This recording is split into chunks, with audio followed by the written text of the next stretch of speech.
Hey y'all, what's up? You are tuned in to another episode of Rumorvilletv. Get on in here and sit down, child.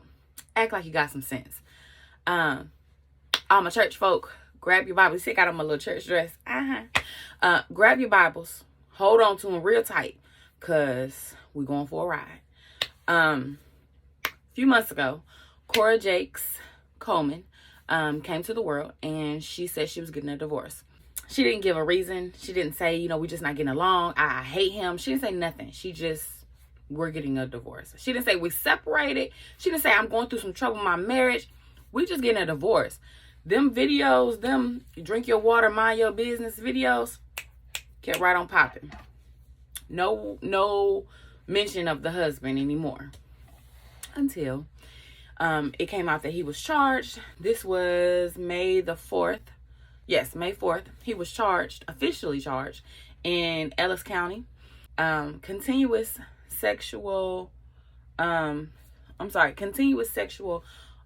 use of a minor, their adopted 13-year-old daughter. So when that happened, the mother of the other adopted child in the home, the 7-year-old, she came forward and she started to voice her concerns.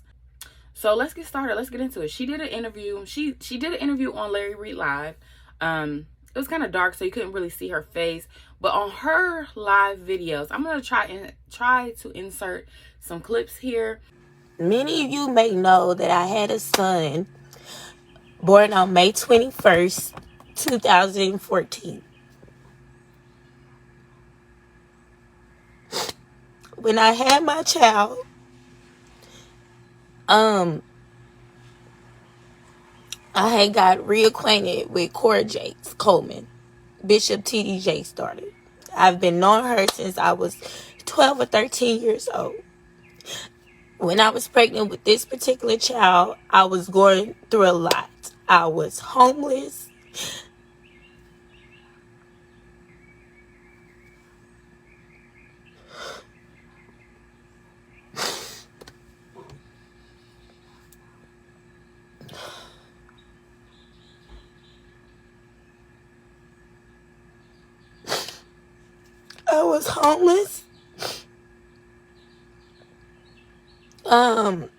I was leaving a 4 or 5 year relationship. I had 3 kids already, and I was pregnant with my 4th born, Jason. When we got reacquainted, she told me that she'll be there to help me. She told me that she was only there to help me. After I had Jason, it was just like I was just set up from the beginning. She was not there to help me. She was actually there to take my child. And she did everything that she could to get what she wanted, her and her husband. From constantly telling me that I didn't have my son for myself, to backing me in a corner in her office at her home when they stayed in Grand Prairie, her and her husband Brandon, and telling me that if I did not give my son to them, that they would take him from me. Making me feel like I was inadequate to take care of one child, although I already had 3 kids. Making it seem like she was there to help me, but the whole time she was planning and conniving to take my son Jason. After I had my son Jason, because while I was pregnant with Jason, I was depressed. Mentally, physically, spiritually, I was fucking depressed. You understand what I'm saying? So when I had Jason, I went into postpartum depression. I never dealt with that in my whole entire life or having children. I've never dealt with postpartum depression. I didn't know what it was. I didn't know how to deal with it. I just know that I was dealing with it. And she took that and she prayed on my vulnerability to the point where she had me in front of a fucking MacBook recording and asking me questions, talking about it was counseling, but it wasn't counseling, because later on down the line, a few years later, she would then use that evidence against me in court when I went to fight for my son. Videos that she's in, where she's on social media and she's talking about this situation, they were heartbreaking. I had to stop watching those videos a few times to get myself together, because I cannot imagine going through that. Oh God, I can't imagine. I have children, and I definitely experienced some postpartum depression, and to know that there's people in this world that would do that to somebody, oh, it breaks my heart. It breaks my heart. I am not, everything in this video is alleged. I wasn't there for any of it. I am not saying that Cora, Jakes, Coleman, or TD Jakes, or the Potter's house, I'm not saying any of these people have done any wrongdoing here. I am just saying some ain't right. I don't know. Some ain't right. It's something wrong with the way our system works. It's something wrong with the way we work. Let's get into the details. So Michelle Powell Loud, excuse me. She did an interview with Larry Reid Live on his channel. And in that video, she didn't want to go into details because she had already spilled her guts for almost 2 hours on live. So here, then she also, I'm sure she's done, some other things too here and there, but she also went to Tasha K, and Tasha K has released the interview on her app. I am going to give a very brief version of that interview and my commentary here. If you want the full details, I suggest that you go to Tasha K Live and you get the app and you watch the interview. Michelle starts off the interview, and Tasha asks her kind of to give the background on her and Cora. So her and Cora, because let me stop. When I first heard this story, I was like, this is crazy. You're trying to tell me that Bishop T.D. Jakes' daughter is out here running through the streets snatching babies? Like, get out of here. They got money, they got power, they got access. Like, they could just go adopt kids if they want to. Like, they don't have to do that. You know what I'm saying? That's what I said.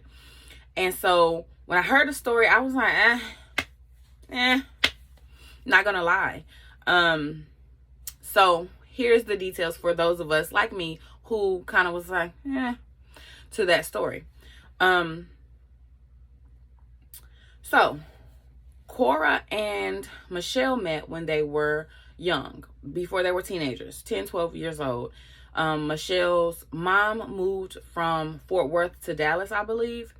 And this is after her father's passing. They moved to Dallas and they started to visit the Potter's house, which is the ministry that Bishop T.D. Jakes is the head of, that he started. He has this huge, massive church. Her family, her mom became, a member of his church. And so she became a member of the church. And her and Cora kind of became close friends soon after. She said, ever since they were young, Cora has always been drawn to children's ministry. And so they became friends. Michelle said she was born in 89. Cora was born in 87. So they're 2 years apart. Cora is 2 years older. So Cora's like 35, 36. And Michelle is like 33. So Michelle says, over the years, as they grew up, Cora was the typical rebellious pastor's kid. And she was able to get away with a lot of things because on the property where Bishop T.D. Jakes and his wife, Sarita Jakes, live, the adults and the baby boy, I think his name is Dexter, live in the big main house on the property. And then Cora and Sarah lived in a headquarters, a house, the small house in the back. They were teenagers, like 14, 15. Michelle also alleges that, just to set the tone of what I mean by wild teenagers, the younger sister, Sarah, Michelle alleges that Sarah was pregnant at 13. That she didn't even feel comfortable telling the mom that she was pregnant. They wrote her a letter and they sent it from the little house out back to the main house up front to tell her that she was pregnant, until she could not get an abortion. At 13, how do you know? How do you foresee that your parents are going to automatically make you get an abortion? How do you know that? In my opinion, because it's happened before and that was the decision. Michelle alleges that Cora, at some point, around 15 or 16, had gotten pregnant. She was dating someone by the name of Nick, and she got pregnant. And I am assuming that the bishop and First Lady Sarita allowed or maybe forced, I don't know, but however the case, Michelle is alleging that Cora had an abortion that has left her infertile. That is terrible. At 15 and 16, my heart, my heart, that hurts. And so Michelle says, as they continue to get older, she said she never was really close to the bishop and First Lady. I don't know about you all, but when I was a teenager, the people that were close to me, my friends, my little friend group, or groups rather, my mama knew them. I knew their parents. I didn't know me and their parents weren't sitting around by the fire kikiing, but they knew my name. They knew when I was in their house. I couldn't sneak in or out of their home. They knew me, and my parents knew them, and vice versa. Michelle was alleging that there were times when she was on their property and they did not know, because Cora and Sarah were sneaking people in. Well, how can they do that? It's easy when you got your own house. You got your own house. Michelle also alleges that growing up, she only really had close contact with Bishop T.D. Jakes a few times, like a handful of times. And the very first time was they were going to prom. And she also says on the property, they have like a space where that's for beauty, where you get your hair done, you get your nails done, that sort of makeup, that sort of thing. So they did that for prom, and then they were, taking pictures, and Bishop and First Lady came out to take pictures with the girls. It was Cora's friends and Cora. So they come, the friends come out to take pictures, and she said, she was like, oh, I've spoken to Bishop, like, hey, hi, and bye here and there at church, but this is like the first time I'm really meeting him. And she said she went to take a picture with him. She leaned over, like, kind of leaned against him. And First Lady was like, you got a Jezebel spirit, Miss Ma'am. Get off my husband. And kind of embarrassed her in front of the group. She said the bishop laughed at his wife's behavior. She said she was horrified. The bishop laughed. He did not move away from her. There was nothing. They weren't doing anything. But she said after that night, the rest of the girls could spend the night after prom. She could not.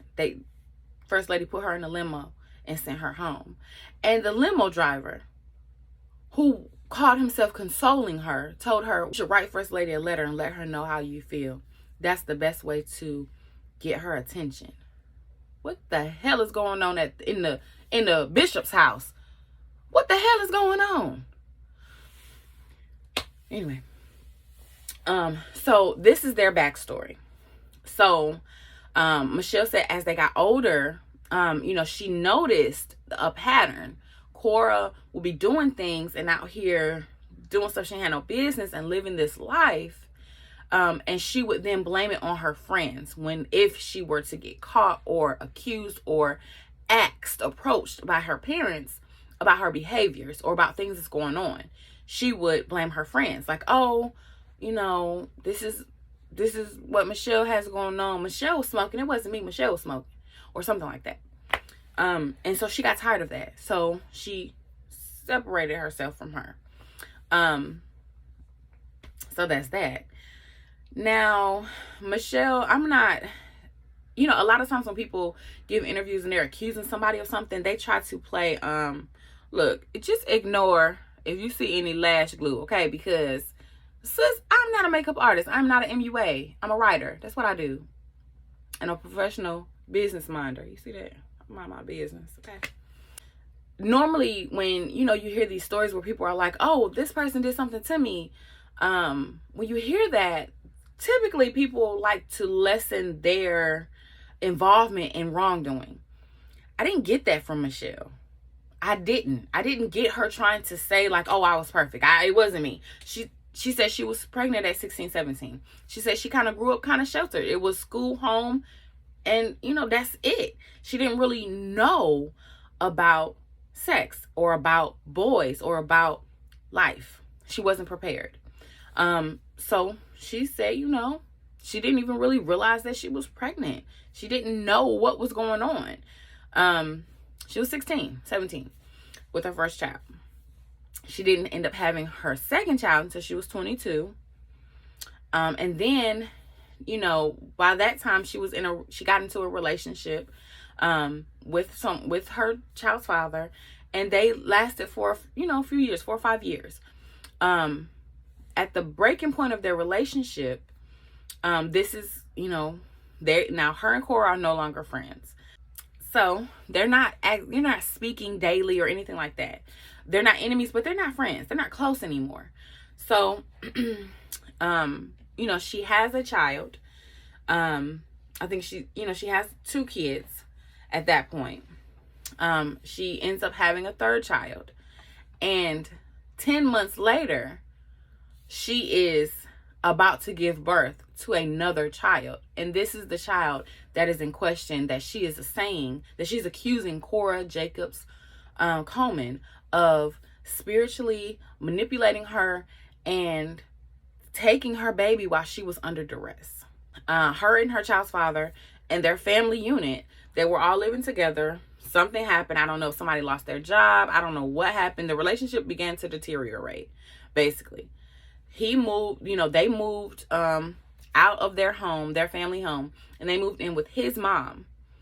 And she's pregnant she's not pregnant. I'm sorry. She has a newborn. She has her other 2 children. So she has 3 children at that point. And they move in with her mom. With his mom, her child's father's mom. So they move in with the mom, and the children's father and the mom get into it. The children's father's mom puts her and the kids out. So she is essentially homeless. She comes back, I think from Houston. I think she said she moves back to Dallas. I think she said she was living with her brother at the time. And her and the baby's father are still, they're not necessarily not together, but they're not necessarily together either, because they live in 2 different places, So, she's hearing some things like, he doing some stuff he ain't got no business. You got this small baby with him, like, y'all trying to figure it out. What's going on? So she goes back, and, of course, they're gonna not reconcile, but, that's your man. So they have sex. And this is their norm. Like, her traveling to come see him traveling to come see her. That's the norm. Typical baby mama, baby daddy type stuff when you live separately. So she said later on, she finds out that he is cheating with this stripper. And he, when they talk it out, eventually he says, I'm going to be with her. So now she's like, not only is she in a whirlwind because she just lost her housing, and now, the whole family unit is everything is up in the air. It's discombobulated. It's a lot going on. And then weeks later, she finds out that she's pregnant. and her baby daddy is with someone else, whether it's a stripper or not, your baby daddy is with another woman. Your baby daddy told he don't want you.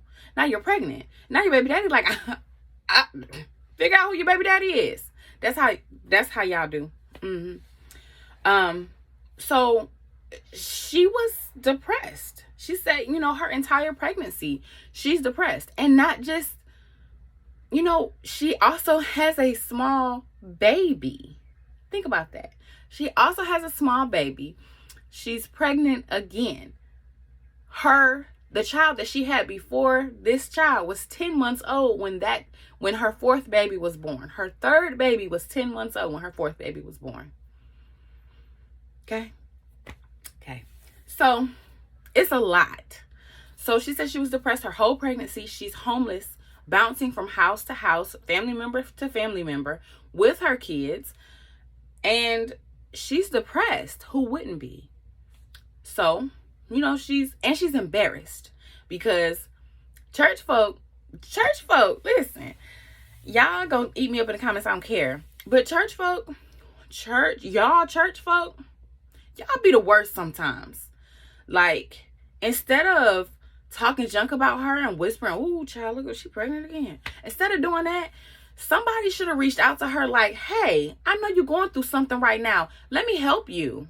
That's what Jesus would have done. Jesus would have gave her a couch to sleep on. Jesus would have helped her. Jesus would have helped her. But that ain't what y'all church folk do. Yes, I'm a Christian, but I'm going to call y'all church folk out because I ain't no church folk. Because I don't just go sit in no church and think I'm going to be a Christian just because I'm sitting in a building. Anyway.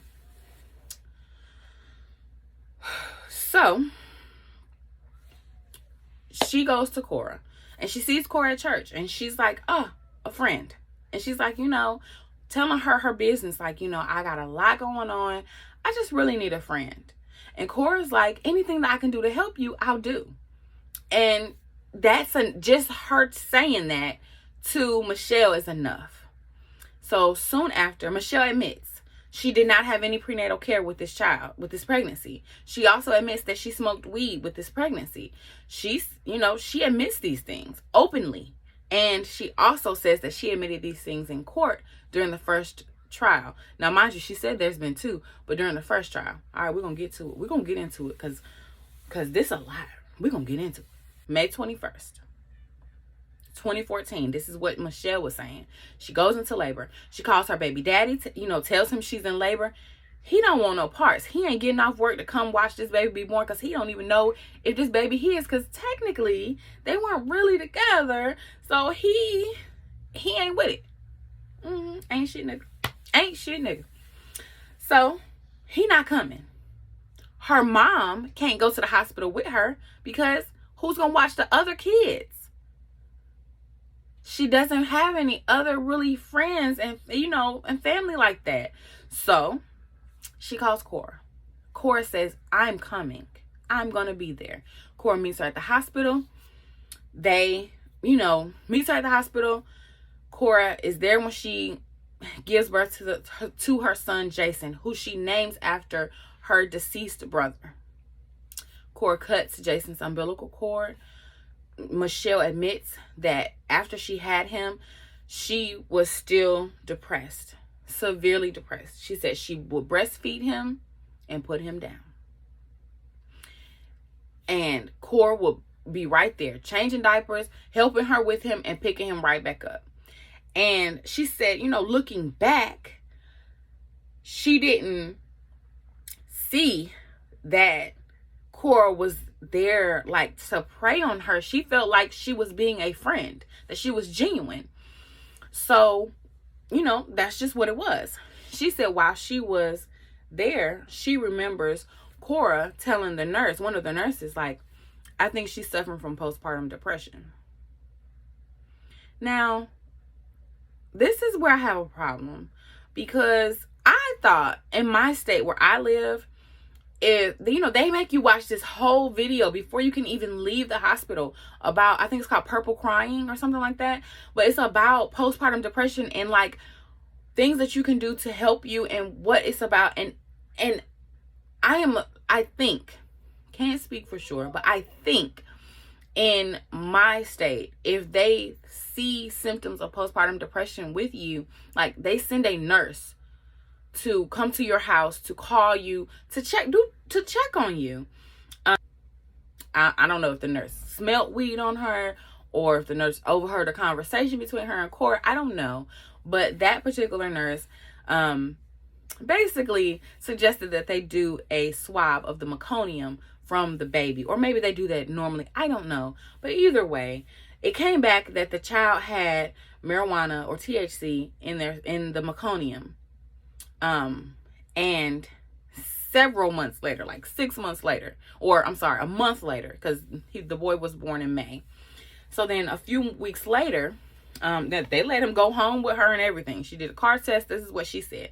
A few months later, CPS come to her, and they do a investigation. And this is out of Michelle's own words. They do an investigation, and she said she never denied it. She admitted to it. They evaluated her child. They said there was no delayed defects. There were no issues. She didn't have any issues. The baby didn't have any problems. That's what she said. She did parenting classes. She did a drug class. All of that. Everything came out sparkling clean. They did not take her child or any of her other children.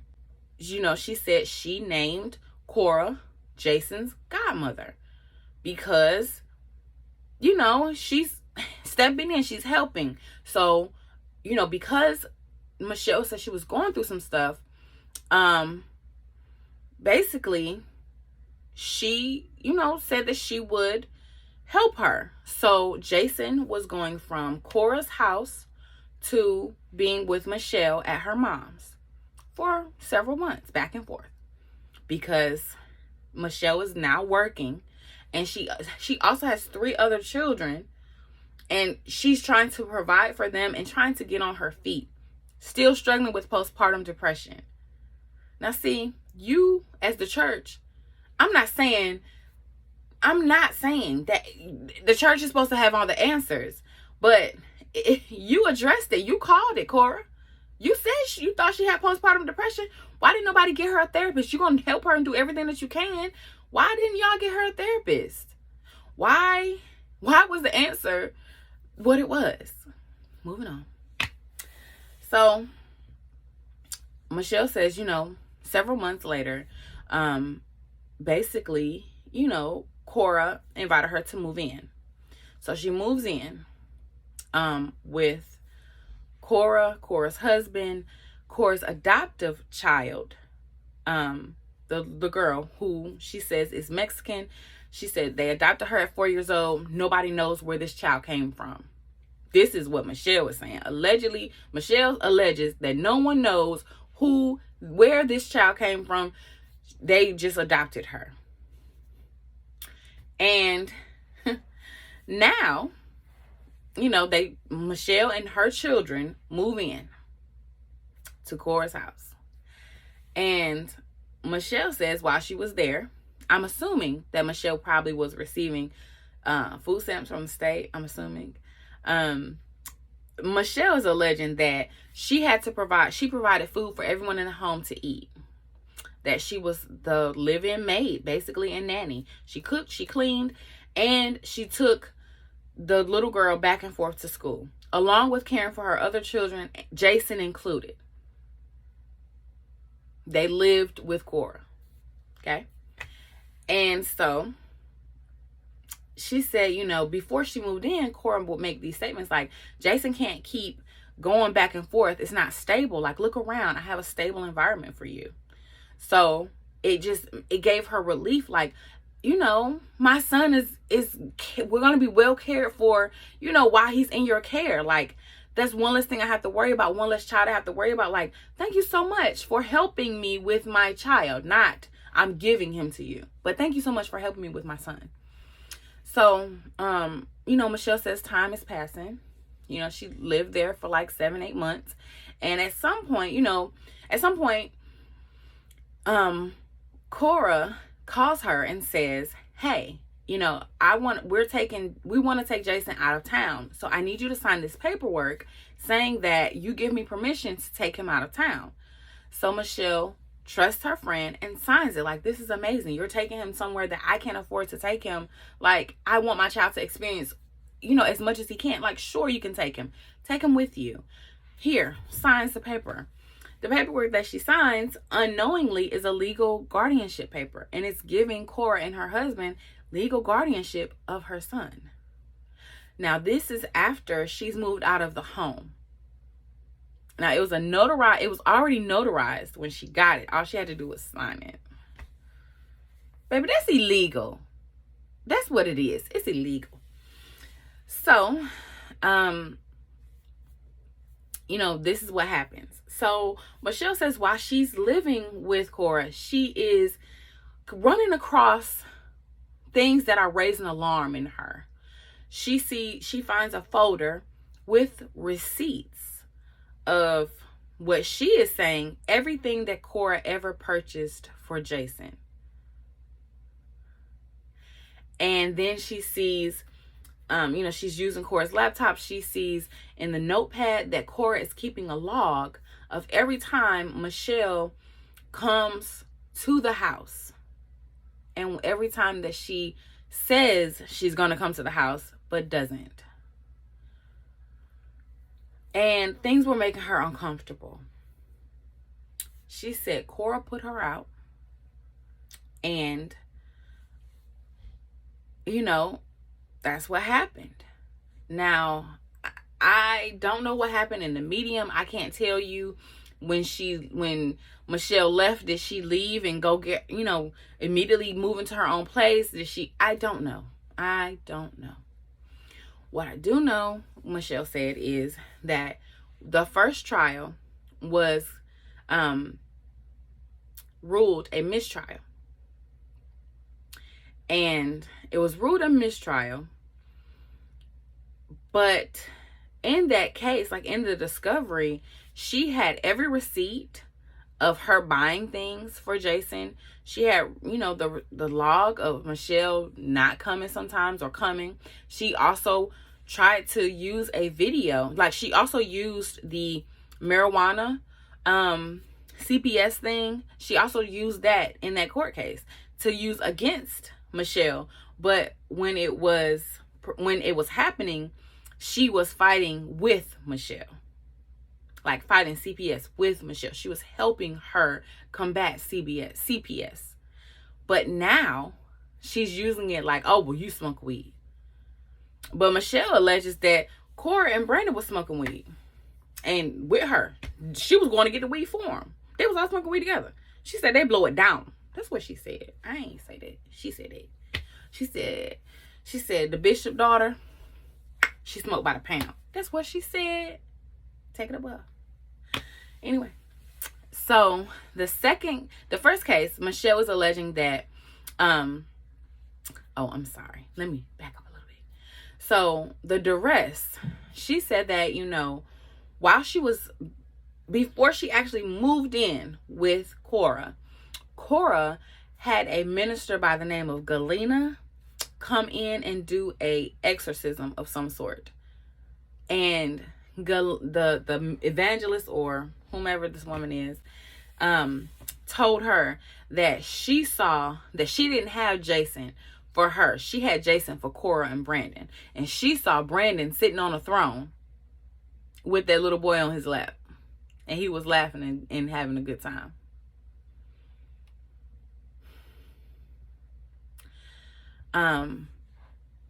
Michelle was also alleging that when Michelle would say that she needed help, like, she meant therapy, she meant counseling, she meant a friend. And Cora told her, oh, well, you don't need to go to a therapist. I can help you. Because, this is what I do at the Potter's house. I can help you. I'll be your counselor. And so she recorded these counseling sessions with her MacBook. And in those sessions, Michelle said she would, Cora would ask her questions like, well, who are you? Who is Jason to you? Who am I? Who is Brandon to you? Like, these sort of questions. And would also ask her, like, do you think that Jason was, that God gave Jason to you for you? Or do you feel like God gave Jason to you for me? Or who do you feel like God gave Jason to you for? And, Michelle said, after the conversations with Cora, she would record her. And after these conversations, sometime, she said, yes, I had Jason for you. But never at any point did she say she didn't want her son, is what she is alleging. All right.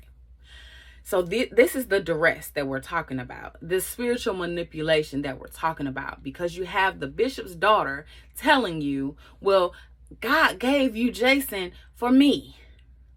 You already have 3 kids that you're struggling to take care of. So when Michelle gets put out of the home, she said Cora's goddaughter, a woman by the name of Keisha, told her that, hey, it's some stuff going on. You might want to get your son. So Michelle was like, what's going on? Michelle alleges that Cora is not actively taking care of these children. Michelle alleges that Keisha was there there to quote unquote take care of the children. And Keisha, according to Michelle, Keisha told her that they had locks on Jason's door. He could not get out of that room. He was a baby, like in diapers still. He could not get out of the room on his own.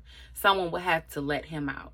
So this is what Keisha's telling Michelle, that she would go to let him out of the room and he would be in his own feces and playing in it because he's locked in until someone lets him out. And that Cora and Brandon would be still asleep. They'd be partying all night or up all night, smoking weed, having a good time, whatever. Maybe praying. I don't know what the fuck they was doing. But I know what Michelle said they weren't doing, that was taking care of her damn baby, that Cora just had to have. So, Michelle alleges that she contacted CPS because she felt the way. You want my son with you, but you're not taking care of him. So she called CPS, allegedly. And allegedly, the CPS worker that was dispatched to go to the home was a Potter's House, and he was a Potter's House member. So we know how that went. Soon after, Cora and her husband moved from that house. During the first trial, it is also being alleged by Michelle that Michelle is alleging that her lawyer was paid off by the Potter's House, TD Jakes, or Cora Jakes Coleman. She was paid off. He was paid off. That is what Michelle was alleging, because she had evidence that she was trying to give him. He would not take any evidence about this case from her. Nothing. Also, she said she's alleging that maybe the judge could have been paid off, but the judge was a Potter's House member, and not just a member, but the judge sat on the board at the Potter's House. Now, if that's not a conflict of interest, I don't know what the hell is. But what I will say is, a lot of things in this story, you gotta kind of, not side eye, but a lot of things you have to just say, like, come on, like, you didn't see that this is where this was going. But maybe she didn't see it. Maybe she didn't think that her friend would take her baby. Maybe she didn't think that. Maybe she just thought, okay, you're getting a little attached, like, sis, chill. Maybe that's what she was feeling.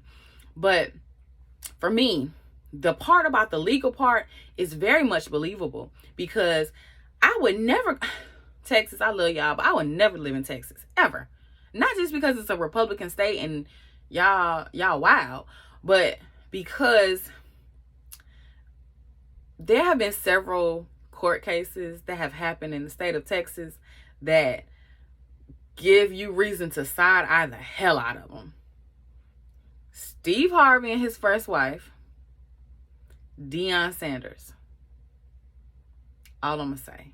Go look at them court cases. Go look at the commentary surrounding them court cases. Go look at the details.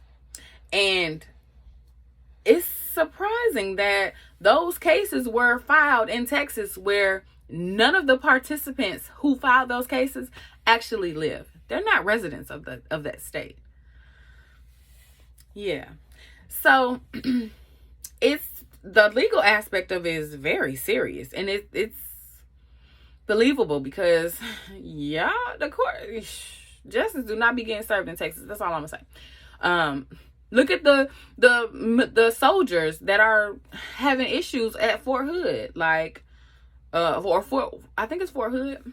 The black soldier, female soldier who, put out that video. She said, if something happens to me, I did not take my own life. That was in Texas. The Hispanic soldier who went missing on a fucking military base, who died, right? I want to say she was, but I know for sure she died on a military base. Yeah, in Texas. Yeah, I ain't fooling with y'all. Argue with your mama. But anyway, moving on. So the second case, the first one was ruled a mistrial. So she took it to court again, but she didn't have any money. So she went and she sued them on her own for her son. And because, the judge in the first case should have immediately ruled this case in her favor, because Cora and her husband got her to sign those legal documents while she was technically still a resident in their home.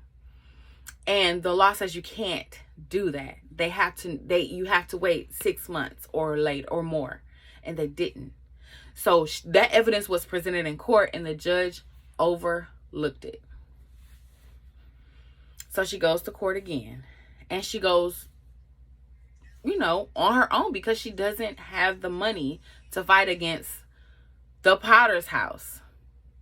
Bishop T.D. Jakes, I looked it up. Allegedly, he is worth over $20 million.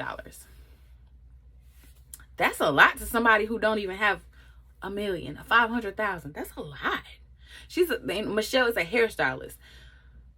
She probably don't even make $100,000 a year. And she's going up against a man's daughter who has access to that $20 million. That's a lot to deal with. So she went on her own. They agreed to settle. And, Michelle has also brought receipts where Cora tried to pay her to have this little boy. And Michelle refused. She refused the money. The court, of course, ruled that Cora, would be able to adopt Jason. So, yeah, this is the story. When I first heard it, I thought it was wild. But after seeing her lives, seeing her talk to Larry Reid, watching her talk to Tasha K, I have to stand with Michelle. I have to. The mother in me, the human being in me, will not allow me to not stand with Michelle. I had no intention on doing this video. My kids are home, so I don't have a lot of quiet time. So this quiet time was supposed to be for an entirely another video. But I could not let the day pass without giving y'all how I feel about this. It's terrible. This is terrible. And you church folk, this is what I'm talking about. You church folk, this is why people don't like going. This is why people are turned off by Christianity. This situation right here. This is why people don't go to church. This is why people look at church folk and turn up their nose. Because instead of helping people, you manipulate and destroy them. She has other children. This is not a situation where this is her firstborn child or this is her youngest. This little boy is in the middle. So if she can't take care of him, how come she got custody of all her kids except for him? If this was a case where she just was an unfit mother, why didn't CPS come take all of her children with this weed allegation? This marijuana allegation.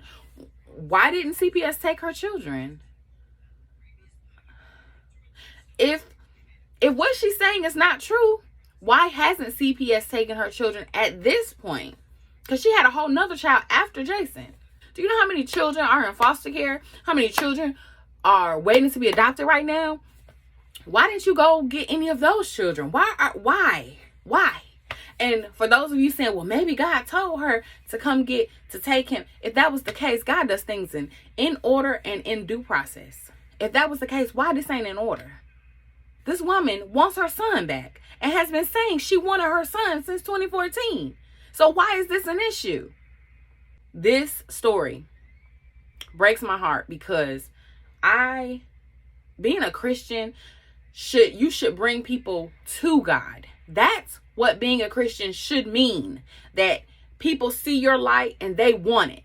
Because whatever you doing to prosper, whatever you doing to be popping, or whatever you doing to be this light in the world, I want some of that. I want some Jesus. That's what you should be bringing into the world. That's what people should be getting from you.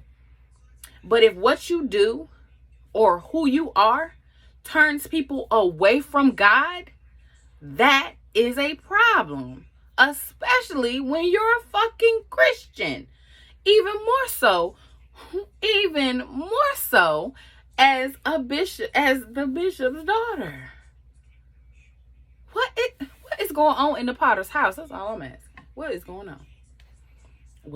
I ain't saying it's Bishop's fault. I don't know that man. I don't know Cora. But I'm just get a woman her child back. I saw this on her site.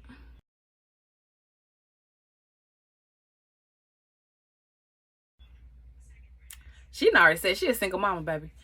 I don't know if the woman is divorced or not, but she said she's single. I stand with her. The situation is wild. It's very crazy. Not crazy, but it's just wild. And I'm sure these things happen all the time. But Tasha K asked Michelle, did she think Brandon, or Richard Brandon, he's a rapper, a gospel rapper, but she asked Michelle, did she think that Cora's husband or ex-husband could be guilty of this?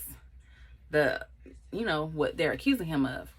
And she said she didn't know him to ever really even be interested in child rearing. She said most of the time that she knew, she was around him, he was locked away in his office or recording or, watching YouTube videos in his office. He never was really like out and about with the kids, that neither one of them were. So Cora Jacob's husband, or ex-husband, he is still in jail. He has been in jail under a $150,000 bond since May the 4th. And he is still there. Now, my only question about this is, if he's been locked up this whole time, how did all of his social media just disappear? When did it disappear? That's all I want to know. When did it disappear? Because he been locked up. So who deactivated all his social media accounts? Things that make you go. As of today, the time of this video, June, whatever today is, the 26th, he is still incarcerated in Ellis County. So I don't know. It's very interesting. Where his mama? He ain't got no mama. He ain't got no daddy, no brothers, no family. Where's his family at? Why his family ain't speaking out? Why his family ain't bail him out of jail? Ain't talking to him? What's going on here? It's interesting. I don't know. The conspiracy theorist in me is is somebody keeping him there because they don't want him to speak out about this situation with Michelle? Or I don't know, but somebody need to talk to him and ask him some questions. Maybe if enough press reach out to him and start talking to him, maybe somebody bail him out. Because I'm sure he want to get out of jail. He been in jail for almost 60 days, 2 months. Maybe I'll write a letter. I'm going to write a letter. Anyway, if you like my commentary, give me a like. Drop down in the comments. We could tussle with words, of course. Share this video with your sister, your cousin, your brother, your uncle, your best friend. And subscribe. So that every time I upload, you can be notified and you can meet me right back here. And before you know it, baby, we're going to be the best of friends. Until next time.